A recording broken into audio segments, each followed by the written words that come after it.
Today we're going to be talking about how you can increase your credit score by 200 points in just 1 week. I'm going to give you all the tips, tricks, and details I recommend you do in order to get your desired credit score. Remember, it's always important to have a good credit score. This is actually going to help you save a lot of money long term with lower interest rates. It will help you get better rates when you want to buy a car, start a business, get a personal loan, or even buy your dream home in the future.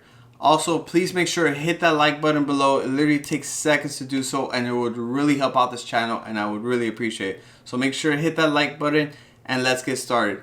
A little story: a few weeks back, I always had a pretty good credit score for the most part. I always pay my credit cards on time. I only spend what I know I could afford. But as the last couple of weeks, I went back to see my credit score, and I saw it drop tremendously due to a lot of credit card usage I actually use for my business.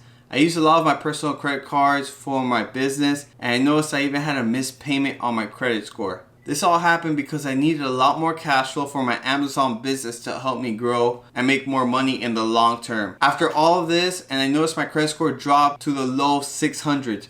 For the most part, I've always had a pretty high credit score, around 790, and I was able to increase my credit score in just 7 days and another 100 points the week after. I was also able to remove 2 missing payments from my credit score. I'm going to be showing you guys all the tips, tricks, and hacks I use to get my credit score high and how you can actually do the same. The first 3 tips I'm going to recommend you the most are having a good payment history, having a low credit card usage, and not having any missed payments on your credit score. All these 3 things I recommend are highly impact your credit score, and I'm going to actually show you guys how to fix your credit card history, lower your credit card usage, and how to fix any missed payments you might have on your credit score. I'm also going to show you guys things that can also affect your credit score, tips and tricks to use to increase your credit score. The first thing I want to talk about is payment history. This is something I feel is pretty easy to slip on, even if you have the money to pay for the credit cards. We all get caught up in life and sometimes forget to pay on the due payment. Most common recommendation to use is always have auto pay for minimum payment, just in case if you forget about the due date. When I checked my credit score, I actually saw that I had 2 missing payments.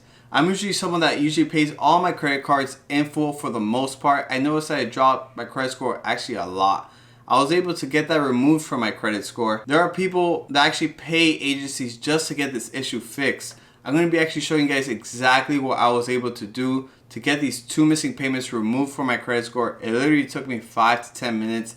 It was a quick and easy process, and something pretty much anybody can do. First of all, I had missing payments on Capital One and the Amazon credit card. What I did to get this fixed was I called Capital One. I got on the phone with them. I told them I paid off my whole balance, and I was wondering if they could just remove the late payment from my credit score. Sometimes they'll tell you they can't. The first time I actually called on the phone, the rep told me they can't. There's nothing they can really do about that. So what I did was I went on live chat, their customer support, and they were more than happy to remove it. I was able to remove both missing payments from my credit score in just 10 minutes. I did the same exact thing with my Amazon credit card. I contacted them through live chat, and they were more than happy to remove it from my credit report after they saw I paid my balance in full. Once I made the request, they told me it'll take actually 30 to 60 days to reflect on my credit score. I actually saw both missing payments removed and reflected on my credit score in just 7 days. I have no missing payments on my credit score, and literally my score went up about 100 points. The whole process was actually pretty simple.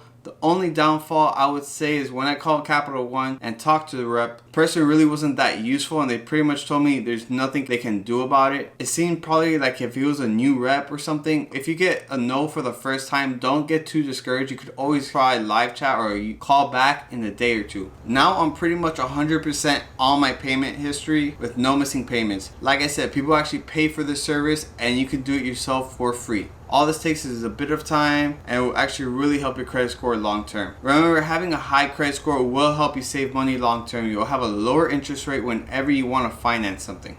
The next thing we're going to be talking about is credit card usage. You pretty much want to have your credit card balance as low as possible. It really has a high impact on your credit scores. I'm actually going to show you guys a cool little tip I do. This might help you in case you want to increase your credit score as fast as possible. Because if you're trying to get a low interest rate and you want to apply for something really quickly, we all have a credit card, and we all know what a due date and a statement is. I recommend paying as much as you can before the end of the statement date, because that's the date your credit card company actually reports it to your credit report and it will affect your credit score from there. So if you could time it right, it will actually help you get a higher credit score rather than just paying it on the due date. Just another trick to keep in mind. And of course, we all always want to pay off all our credit card balances as soon as possible.